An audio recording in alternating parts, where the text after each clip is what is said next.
Bonjour à tous, nous nous retrouvons pour un entretien exceptionnel à l'archevêché de Budapest où nous accueille le maître des lieux, le cardinal Peter Erde. Bonjour Éminence. Bonjour.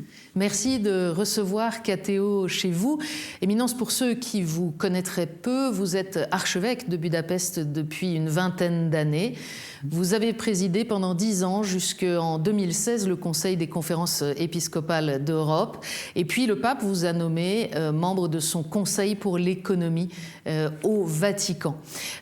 Éminence, le pape vient vous voir et ce n'est même pas la première fois, puisqu'en 2021, déjà, il était venu quelques heures pour la clôture du congrès eucharistique.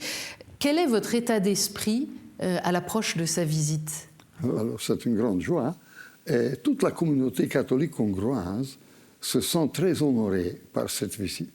C'est vrai qu'il y a 2 ans, le pape a pu passer seulement 6 heures chez nous. Et c'était un événement international avec la participation des pèlerins provenant de 83 pays. Cette fois, ils viennent pour une visite pastorale, pour rencontrer la communauté catholique hongroise et aussi la nation. Alors nous nous sentons très honorés. Comment est-ce qu'on prépare spirituellement un événement comme celui-là? Alors, l'événement a été confirmé seulement vers la fin de février. Ça veut dire qu'il y a peu de temps pour la préparation. Quand même, la conférence épiscopale a accepté une prière et après chaque messe, dans toutes les églises de la Hongrie, on récite cette prière pour le Saint-Père, pour la rencontre, et parce que cette visite pontificale soit un moment de grâce, un moment de renforcement pour toute la communauté. Quand le pape effectue une visite pastorale, il y a des rencontres officielles, il y a des temps de prière naturellement, et puis il y a des visites dans des lieux caritatifs en particulier. Et au 2e jour de sa visite, le pape va se rendre dans une maison qui accueille des enfants et qui porte le nom d'un bienheureux qu'ici on appelle le docteur des pauvres. Est-ce que vous pouvez nous en dire plus sur ce personnage? Alors, le bienheureux László Batthyány Stratman était un médecin qui a guéri des aveugles gratuitement. Alors, son travail avait un aspect social, un aspect caritatif, mais peut-être un aspect aussi miraculeux. Et il était père de famille avec 9 enfants. Ça veut dire aussi sa femme devait être plus ou moins sainte. C'est pourquoi nous cherchons à introduire la cause de béatification aussi de sa femme. Alors, c'est le bienheureux László Batthyány Stratman.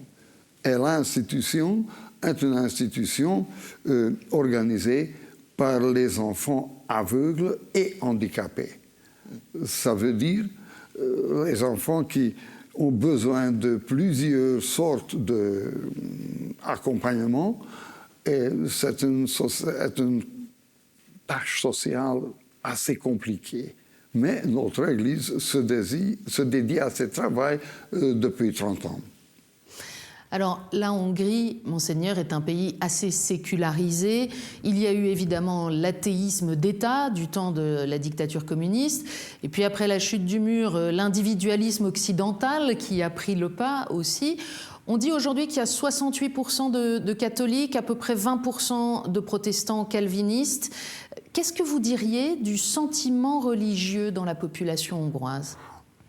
Alors, en Hongrie, le droit constitutionnel ne permet pas une statistique officielle de l'appartenance religieuse des citoyens, à différence de l'Allemagne, de l'Autriche, etc. Par cette séparation entre Église et État, tous les sondages d'opinion constituent seulement un reflet de sentiment. Nous avons nos livres paroissiaux qui montrent plus ou moins la statistique que vous avez mentionnée. Alors, plus que la moitié de la population est baptisée dans l'Église catholique. Mais des catholiques, peut-être 10% ou moins, qui fréquentent chaque dimanche la messe, Mais dans les grandes fêtes, naturellement, les présences sont beaucoup plus hautes et les sentiments d'identité sont assez forts. Les églises, pas seulement l'Église catholique, mais aussi les différentes églises protestantes, ont des écoles, beaucoup d'écoles relativement, et nous devons travailler beaucoup pour établir, pas pour défendre, parce qu'il n'y a pas encore, mais pour établir une identité chrétienne de ces écoles. Est-ce que les jeunes, justement, les jeunes hongrois, comme dans le reste de l'Europe, se désintéressent un peu de la foi ou est-ce qu'ils restent intéressés? Ils restent intéressés, mais naturellement, il y a une grande distraction, il y a un effet très fort des moyens modernes de communication, de l'Internet, des téléphones, etc. Alors, c'est extrêmement difficile à transmettre les contenus de la foi. Parce que la foi chrétienne est riche de contenu aussi, pas seulement un sentiment. Éminence, vu de l'Ouest, on a la perception de la Hongrie comme étant un endroit où l'État comme l'Église veulent défendre une identité chrétienne, une identité du pays et une identité de l'Europe. Est-ce que cette perception est juste? Est-ce que c'est ça le cas? Et comment, voilà, qu'est-ce que vous pouvez nous dire là-dessus? Alors, on peut parler de défense, mais on peut parler aussi de construction de quelques identités chrétiennes après les longues décennies de communisme et d'athéisme d'État. Il y a aussi une différence dans la compréhension d'être chrétien que partagent les églises. Et, naturellement, le sens de ce mot utilisé par les organisations publiques. Parce que l'État préfère parler de culture chrétienne ou identité chrétienne culturelle. C'est aussi très important, naturellement, les bâtiments, les églises, le dimanche, le rythme de la vie, etc., les valeurs chrétiennes dans la moralité publique, mais la base est nécessairement la foi vivante. Et en cette question, ce sont les églises qui sont seulement compétentes. Je reviens à la situation présente. Une particularité qui est très présente ici en Hongrie, c'est que vous avez une frontière commune avec l'Ukraine. Et depuis le début de la guerre en Ukraine, votre pays a accueilli plus d'1,5 million de réfugiés. Tous ne sont pas forcément restés pour s'installer ici, mais il faut les accueillir. Quel impact est-ce que cela a sur la vie en Hongrie aujourd'hui? Alors, je peux dire que la population entière, et aussi l'Église, aussi les catholiques, ont accueilli les réfugiés avec grande solidarité. On a donné beaucoup, on a ouvert les institutions de l'Église, on a organisé les aides aussi à niveau paroissial. Il y avait aussi des organisations catholiques qui étaient à la frontière pour aider les réfugiés. Et il y avait naturellement aussi des actions de recueillir des biens. Il y avait des aides envoyées en Ukraine même. Par exemple, les aliments, les médicaments, mais aussi les agrégateurs, les autos, etc. Alors, il y avait un sentiment populaire très fort. Et il y avait beaucoup de familles qui sont restées en Hongrie. Alors, on a dû organiser, par exemple, l'enseignement dans les écoles élémentaires des enfants provenant de l'Ukraine, aussi dans les écoles catholiques. Il y avait une part qui connaît la langue hongroise, mais beaucoup parlaient seulement russe ou bien ukrainienne. Il y avait au début quelques problèmes avec les professeurs d'école de langue ukrainienne. Mais parmi les réfugiés, on a trouvé aussi des professeurs, et comme ça, on a réussi à organiser cet enseignement aussi. Pour qu'on se rende compte, la Hongrie, c'est un peu moins de 10 millions d'habitants aujourd'hui, et donc accueillir plus d'1 million de réfugiés, c'est considérable. Oui, c'est un grand défi. Venons-en à la vie de l'Église. Au début des années 2000, avec d'autres grandes villes d'Europe, Paris, Bruxelles, Lisbonne, vous avez lancé des initiatives de nouvelle évangélisation, on s'en souvient. Et puis 10 ans après, il y a eu l'année de la foi décrétée par Benoît XVI, et là vous avez lancé un grand plan de visite des familles par les missionnaires des paroisses. Alors on est encore 10 ans après. J'aimerais vous demander, Monseigneur, quels fruits ces initiatives ont porté? Alors, nous pouvons dire que après les 2 synodes sur la famille, nous avons aussi organisé une recherche par les paroisses, et nous avons trouvé que 70% des paroisses ont des groupes de familles. Ça veut dire groupe de 10 familles, de 20 familles au maximum, différents selon l'âge des parents, par exemple. Et ces familles se rencontrent régulièrement, et le contenu de rencontre est d'un côté la foi, prière en commun, etc., lecture de l'Écriture sainte, mais aussi les problèmes quotidiens. Ça veut dire que la communauté chrétienne n'est plus une communauté de culte, mais est une communauté de toute la vie, comme dans l'Église ancienne. Et c'est très important, c'est un changement épocal, et nous sommes encore en début, mais la direction est claire. On rappelle le synode pour la famille, c'était 2014-2015, et vous étiez le rapporteur général de la première session. Il y a une particularité tout de même de cette Église en Hongrie, comme dans les autres pays qui étaient derrière le rideau de fer, c'est que vous n'avez pas vécu l'expérience du Concile Vatican II de la même façon que les autres. Est-ce qu'aujourd'hui, cet aggiornamento, il a été intégré?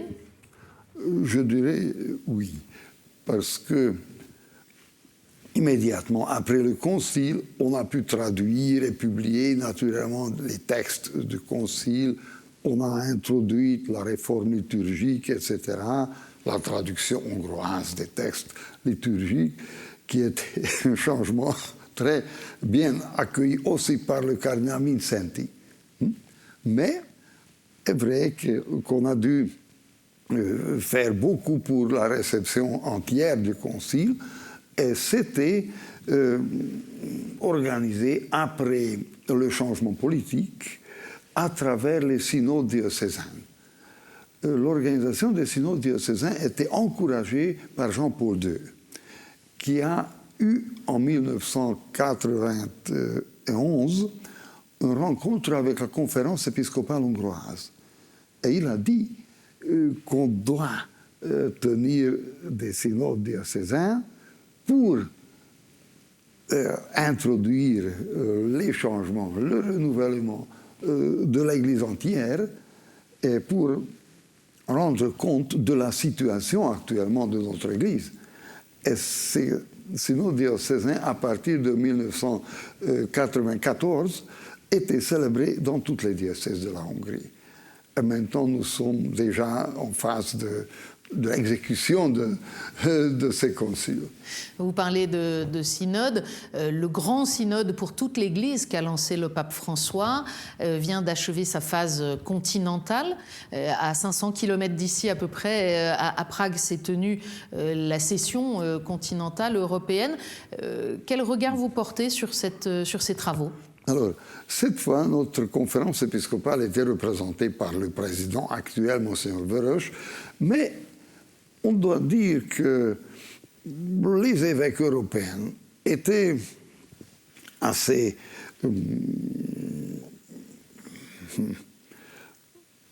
avaient une opinion assez solide, on peut dire. Peut-être il y avait des messages, des informations provenant de l'Allemagne qui étaient un peu extraordinaires, mais en général, il y avait une atmosphère équilibrée.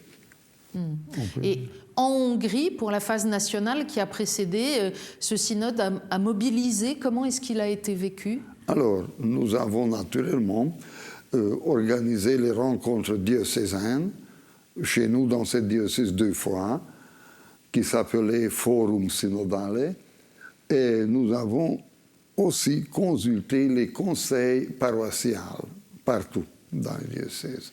Ça veut dire que nous avons recueilli des propositions et aussi des expériences. Alors c'était plutôt un grand échange d'expériences parce que ce qu'on a proposé dans une paroisse était déjà une réalité vécue dans une autre. Alors on sent cette expérience synodale qu'a déjà l'Église de Hongrie, mais lorsque nous nous étions vus il y a 10 ans, vous aviez souligné une autre particularité, la difficulté pour les congrégations religieuses à retrouver de la vitalité ici en Hongrie. Il faut rappeler qu'elles ont été interdites pendant la dictature, et vous disiez elles ont du mal à reprendre. Où est-ce qu'on en est maintenant? Oui, alors le problème reste. Il y a déjà des congrégations de droit diocésain qui sont disparues ou qui sont en train de disparaître. Mais il y a aussi des nouvelles communautés plutôt que des ordres religieux qui sont arrivés de l'Occident, de la France, du Brésil, de l'Espagne, etc., et qui ont commencé à organiser leur communauté et qui aident beaucoup à la vie de notre Église. Nous sommes dans le temps pascal. Peut-être pour conclure cet entretien, j'aimerais que vous nous disiez quelle espérance vous voulez partager avec ceux qui nous regardent. Alors le slogan de notre rencontre avec le pape, Jésus-Christ est notre avenir. Ça veut dire, dans le futur, nous rencontrons Jésus-Christ et celui qui nous accompagne pendant notre chemin dans l'histoire, et nous devons confier à Jésus-Christ parce que ce n'est pas seulement une question humaine. Parce qu'en raisonnant en catégorie humaine, il y a peu de perspectives. Mais nous étions toujours accompagnés par la providence divine. C'est pourquoi la personne de Jésus-Christ, c'est lui qui est notre espoir, notre présence et notre futur. Merci beaucoup, Éminence, de nous avoir accueillis. Merci pour votre excellent français et d'avoir bien voulu répondre dans notre langue. On vous souhaite de belles journées avec cette visite du pape François qui sera naturellement à suivre en intégralité, en direct et en version française sur KTO.